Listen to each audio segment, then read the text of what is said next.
A Brooklyn rabbi has spent months helping tens of thousands of refugees flee Ukraine and get to safety. CBS News' Hannah Klieger is in Crown Heights to explain how he and his family turned a small synagogue across the ocean into a center for humanitarian aid.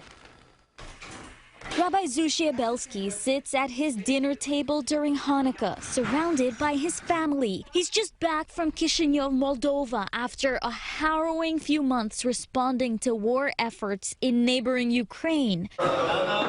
He's been running a Jewish center there for more than 30 years, in one of the poorest countries in Europe. Then the war broke out, and suddenly the mission of the center changed overnight. All of a sudden you see that the synagogue is filling up.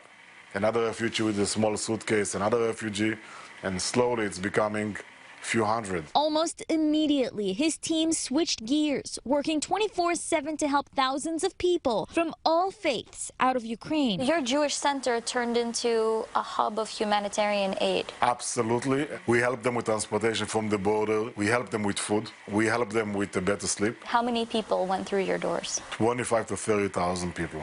And it's not over yet. Nearly 5,000 miles away in Brooklyn, his wife Chaya and children turned their home into a command center to support his work. We bring in the funds to send there. We suddenly became huge. Moldova was small.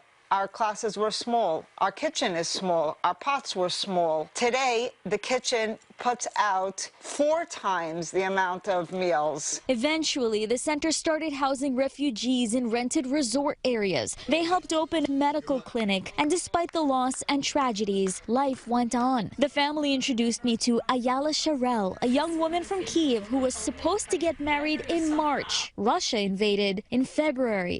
Your life changed in one morning. The most scary is not when your life is changed, but when the life of the whole society around you is changed. You have nothing to rely on. When she found herself, her mom and daughter in safety in Moldova, the community rallied around her, helping to plan the joyous occasion in Chisinau instead. I could dream about such wedding back in Kiev even. As the winter in Eastern Europe gets harsher, Rabbi Abelsky says they face a new set of challenges, the rising cost of nearly everything. My whole life was a preparation for this year, for the big event that took place in 22, saved lives. With the support of his family in Brooklyn and his team on the ground, he's preparing to weather that storm, too. In Crown Heights, Hannah Klieger, CBS 2 News.